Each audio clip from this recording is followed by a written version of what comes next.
All in. All in. Call. I have to call now. I'm all in on the flop and get 2 callers behind, and I have the stone cold nuts. But can my nuts hold?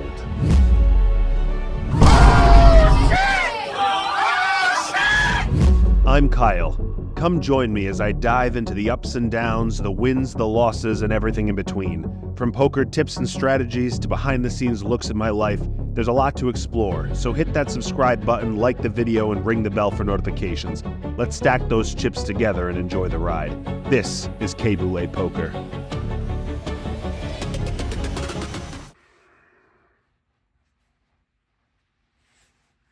What's up, guys? First session of 2025.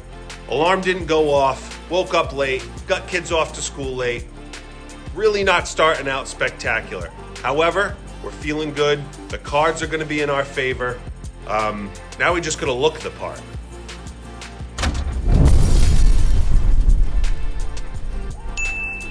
And now that we look like we didn't roll out of bed 2 seconds ago, I guess we can head out on our road trip to the Brook in New Hampshire. Not sure how long it is to drive there, but I'll just type it up here in my GPS, and it's looking like it's going to be an hour and 43 minutes. So we are driving alone, Adderall on board, 4 Diet Cokes on board, to the first session of 2025, and we are feeling real good. We hear that the game over there is pretty aggressive, and you'll see in this session there is a $15 open and 7 callers to a flop. And I have Jack 10, and there's 2 jacks on the flop. Do you think that's good enough? I'll let you decide. Anyway, we're here now at the Brook. We go head inside to collect our chips and hopefully have a great session. We go right ahead and buy in for $1,000 in chips, but hopefully we won't need the second bullet because the max buy-in to this 1-2 game is $500, which is exactly what we sit down with. And the heater starts right away with the very first hand. Ace-queen from under the gun, I make it $8. I get 5 callers. Flop comes 3, 4, 5, 2 diamonds. Big blind now donks into me for $25, and I'm the only one to stick around. Turn comes the 10 of diamonds. I have to double check to make sure I have the ace of diamonds, which I do. That's huge. I block the nut flush and the wheel straight. Let's see if blockers are actually a thing, shall we? Big blind leads for another $25, and I bump it up to 100. Big blind snap folds, and we win this one with ace high. Not a bad start to the session. Trying to keep the momentum going, we have pocket 5s in the low jack and bump it right up to $8. I get 5 callers again. I'm starting to have the feeling I need to adjust my open sizing. It just so happens to work out for me this time when I see a beautiful 5 of hearts in the window, giving us middle set. And to make it even better, the guy to our right just jams all in. I debate re-jamming, but I kind of want to entice more people to come along. This guy only shoved for $81, and I want more. No one else comes along though, and he shows King Jack for top pair, and we scoop this one too. Moved over to a better vantage point, but the premiums keep on coming. Pocket 9s in the hijack. I make it $15 with the $5 straddle on. 3 callers this time, and we go in position to a flop.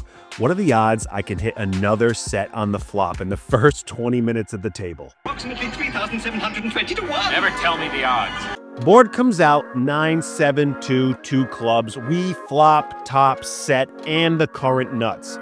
Small blind and big blind check. Then under the gun comes out with $15.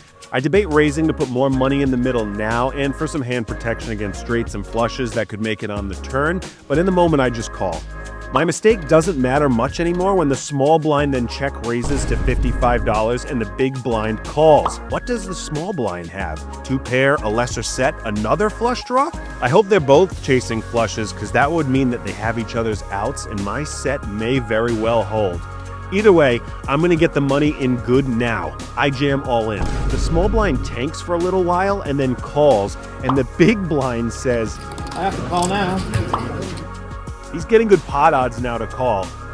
Now I have the current nuts against 2 players with smaller stacks. Let's felt them both. Luckily, they both show draws. The big blind shows the nut flush draw and the small blind with quite the combo draw. We need to fade a club and a 10. Can we hold? Nope. No, we cannot. The 10 of hearts hits on the turn right away, and the jack of spades hits the river. Luckily, we win the side pot against the small blind, but we lose most of this massive $1,000 plus to the small blind. We end up losing the minimum here, which is very unlike me, and take a small hit for like $100. Still a little tilting, but hey, let's brush it off and move along. A few hands later, we get kings in the low jack, open to $10. Few callers, uninteresting flop. I then c-bet, one caller, and then middle position donks out on the turn. Such a dry board. Very odd move. But I call with top pair, brick on the river, and then he counts out chips looking like he's going to push them in, but then gives up and checks last minute. As a little bit of a needle, I bet exactly how much he counted out, and he folds. Then we get 8-9 offsuit on the button. Again, I open to $10, trying to stay consistent. I get a few callers, flop hits, and we have an open-ended straight draw. Low jack donks out for $15, and I debate raising, but in the moment, I just call. So does the big blind, and we go to a turn. Ace of diamonds. We don't improve, and now it checks to me. $35 to go. Big blind calls, and we go heads up in position to a brick river. Big blind checks, and I push a $100 stack in the middle, trying to get his single pairs to fold, which he does, and we pick up another small one. This next one, we have ace deuce offsuit in the straddle. Not a great hand at all, but when the button only min clicks it to $10, I have to defend my straddle. We go 4 ways to a flop and get trips on a 5 deuce deuce board. Checks to the aggressor, who continues for $15. I'm the only one to stick around to a spectacular ace of hearts on the turn. We turn a full boat. I check again. Button now down bets to $10, which really pisses me off because I don't want to set off alarm bells and re-raise him right now, but I'm hoping he has a club draw or a straight draw that hits on the river. The club draw misses, but the straight does get there with the 3 of diamonds. I donk for $50, making it look like I missed the flush and my only chance of winning this pot was to bet here. That's what happened when he calls and he asks... You got both? Yes, I do. I say I do and he mucks, but the fact that he was only worried about a boat makes me think he had either trips or the straight. Maybe I could have got a little bit more value there. We win a couple more from just being aggressive trying to get unstuck. Everyone at this table, with the exception of like 1 or 2, play pretty face up and will fold to any kind of aggression. That is until this complete Wildcard sits down in the 5 seat. I don't know if he's just new at the game, but he definitely thinks he's the absolute greatest player of all time. He's a call station and extremely overvalues his hands, which I didn't realize I could take complete advantage of right away, and instead completely just punts a bunch of money trying to get him off 1 pair hands and obviously fail. There's no way I'm getting him off of 1 pair hands, even if there are straights, flushes, pairs on the board. Here's a good example of that. I have ace 10 of spades in the middle position and I make it $6. Small blind min clicks to $12 and the wild card calls, as do I. 2, 3, 4 on the flop, 2 clubs. Checks through. Jack of spades on the turn and $20 from the wild card, and we come along 3 ways to a 9 of hearts on the river. 2 checks, and the only way I'm going to win this hand is with some aggression. $50 on the river, gets rid of the small blind, but the big blind calls. Yes. Hey, Sai. I definitely made it too affordable for him, but after playing this guy, I kind of think he would have called an all-in. He shows 8-9 of spades for the pair on the river. Really wish that was a different spade. But hey, fool me once, right? Now we go to Jack 9 offsuit in the straddle and face no open. Seeing a free flop is okay, I could have squeezed, but I hate this hand. Deuce, Queen, 10 on the flop. Oh look, another open-ender I can miss. Checks around and the Queen pairs the board and also brings in 2 different flush draws. $10 from the wild card, and I call. Club draw completes with the 4 of clubs, and now he slows down and checks, making me think he either has a busted straight draw, but I do have blockers for that, or a busted flush draw, or some kind of showdown value at all, making me think he has a 1 pair type hand.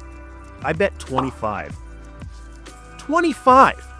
What the kind of bet was that? Why am I making it so affordable for this guy? I should have gone at least $100, if not more. Now that I'm looking back at this has nothing to do with him and everything to do with me and my bluff sizes. I think in the moment I wanted to make this look like value, like I wanted him to call, but I think I should go larger with my value hands anyway. He calls, obviously, with middle pair, and that was just a f***ing poor attempt for me to steal. With my comments ringing through my head now, proving to be true, I look to prove them wrong with another ace-10 of spades in the big blind. 5 limpers in front, and I make it $20. 2 callers from the low jack and the button. Deuce, jack, 9 with 2 spades. Not a bad flop at all. I continue for $20, and the wild card calls out a turn, only to take his call back when the low jack ends up making the call. I guess he just wanted to play heads up with me. Heads up out of position to another 9 on the turn, but it is the 9 of spades. Nailed the nut flush, but the board is now paired, so it's not the ultimate nuts. I check for deception and also to see where this guy is in strength, and he comes out for $75. This guy has literally fallen asleep during this game and only gets active when he has something good. Hopefully it's just a 9. So I call. The river is the absolute worst card in the deck, the jack of hearts. The board is now double paired, and this geriatric is so excited that he goes to bet out of turn. I check just to see what he was excited to do, and 225 goes out into the middle. I am beside myself. There's no way I'm good here. Any jack and any 9, not to mention the sets that I was already losing to on the turn. He called my pre-flop raise and my continue on the flop. All that is for sure in his range. I fold. I feel like I just got hit by a truck. My tilt is through the roof, and it's showing. I try to make some moves to get unstuck, but I just keep running into it, raising pre-flop with a mediocre ace to get 3-bet all-in by the wild card, attempting to steal on the turn after a passive pre-flop and a checked flop, only to get re-raised all-in, flopping top pair only to get out-kicked by 1 damn card, and then, to completely send me on a tilt walk in 20-degree weather, I flop top pair and raise all in, only to get called by the wild card with middle pair, and then to have him hit trips on the turn. Need to reset before my second bullet. That nut flush on the double paired board really tilted me to the point where I punted that last 2. But a walk outside is helping. So we have 2 more hours left of the session before I gotta go home and relieve my babysitter. And we have some work to do. We're into this game for 1,000. Buy in for an additional $500 and win a couple small pots right off the rip. We have about $600 in front of us, and we look down at Jack 10 offsuit from the cutoff. There's an open to 15 from the hijack, and we call. Charlie Chaplin mustache guy 3 bets to 35. The hijack and myself come along. 2 beautiful jacks on the rainbow flop. Checks around, and the queen of clubs shows up on the turn, and now the big blind decides to get aggressive again and bets $25, and the hijack calls. But now, 25 is not enough for me. I bump it up to $100 total. Charlie calls, and we lose the hijack. 7 of hearts comes on the river, big blind checks, and we jam all in. When I don't get snapped, I pray for a call. He tanks and tanks and tanks, but eventually folds. Still a good pot, but after that long tank, I knew we were good. Next, we're in the cutoff with king-queen offsuit and make it $10. The wild card limp raises me to $25. I call and go to the best flop to a pre-flop caller's range without hitting any of my cards. 7, 9, 10 with 2 hearts. He continues for 25, but I know that hits my range more than his. I re-raise to 100, but now I'm not sure if this guy even knows ranges. He shoves all in and I snap fold. This guy is either hustling all of us and is a seasoned pro, or he just truly doesn't know what he's doing, which makes him completely unreadable. This guy bought in for $200 and in 2 hours has 5 black chips and a wall of reds and greens. I suck. This next hand ended up being one of the biggest pots of the night, but of course I wasn't recording because it was a limp pot and I had a crappy hand, so here's a dramatic reenactment.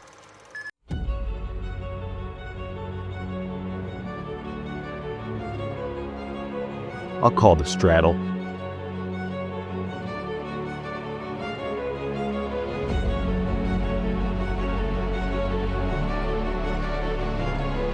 Check's good. 15. 15 it is.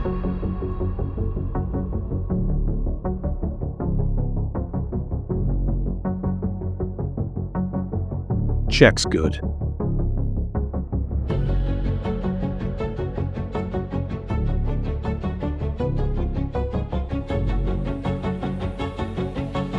No more checking. 75's the bet.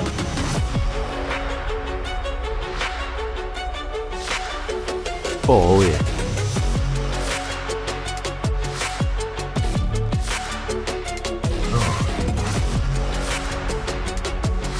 I mean, I gotta call you.